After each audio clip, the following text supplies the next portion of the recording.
Good afternoon. I am deeply saddened and concerned about the reports coming from Russia that Alexei Navalny is dead. All the facts has to be established, and Russia has serious questions to answer. Alexei Navalny has been a strong voice for freedom, for democracy for many years, and NATO and NATO allies have called for his immediate release for a long time. And today my thoughts go to his family and his loved ones, and we remain committed to support everyone that believes in democracy and freedom, as Alexei Navalny has done for so many years. Sorry, I can do.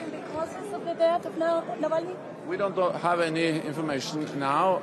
That's the reason why it is important to have all facts established, and why Russia has some very serious questions to answer. What we have seen is that Russia has become a more and more authoritarian power, that they have used oppression against opposition for many years.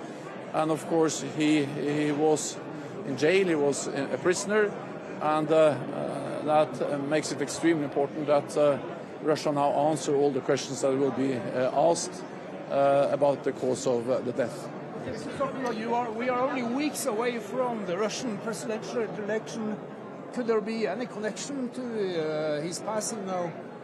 So I will not speculate today. I will just continue to call on Russia to make sure that all facts are established, that they answer all the questions that now will be asked, and then based on that we will be able to say more. Waiting for President Zelensky to attend the conference here.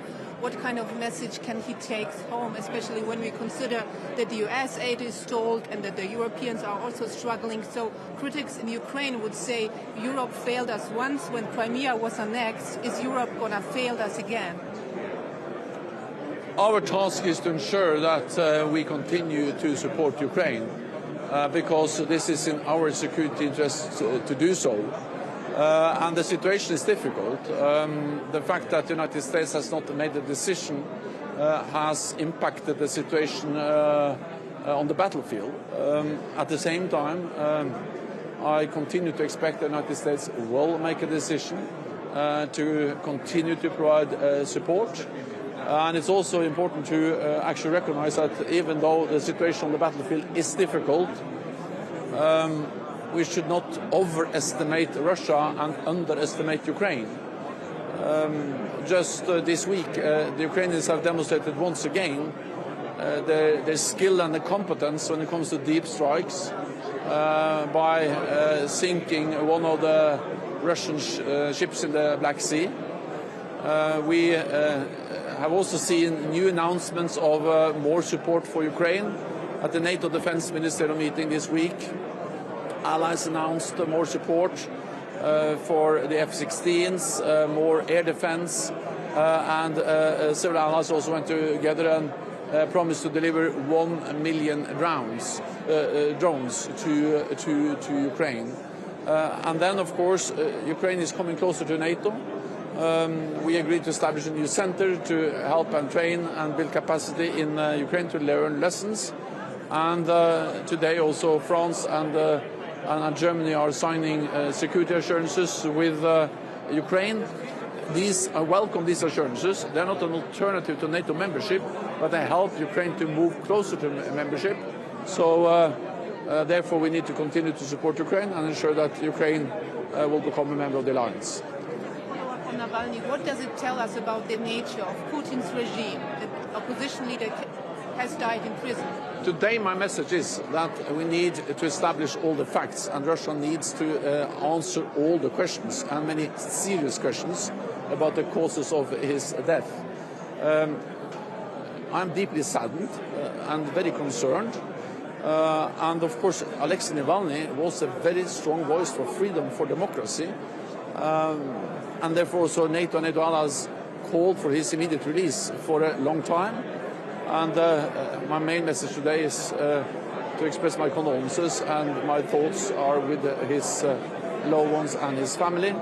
And then we need to come back to all the rest when we know more about the circumstances. Last question. Last question. NATO needs. What kind of support would you like to have from Latin American countries, Mr. Stoltenberg? So I would like countries all over the world who believe in freedom and democracy to support Ukraine, because it will not only be a tragedy for Ukraine if President Putin wins, but it will make the whole world more dangerous. Because then the message to authoritarian leaders all over the world will be that when they use military force, they get what they want. And then we all will become more vulnerable, and therefore it is extremely important that also countries in Latin America believe in freedom, support Ukraine and stand up against the war aggression against Ukraine. Thank you so much.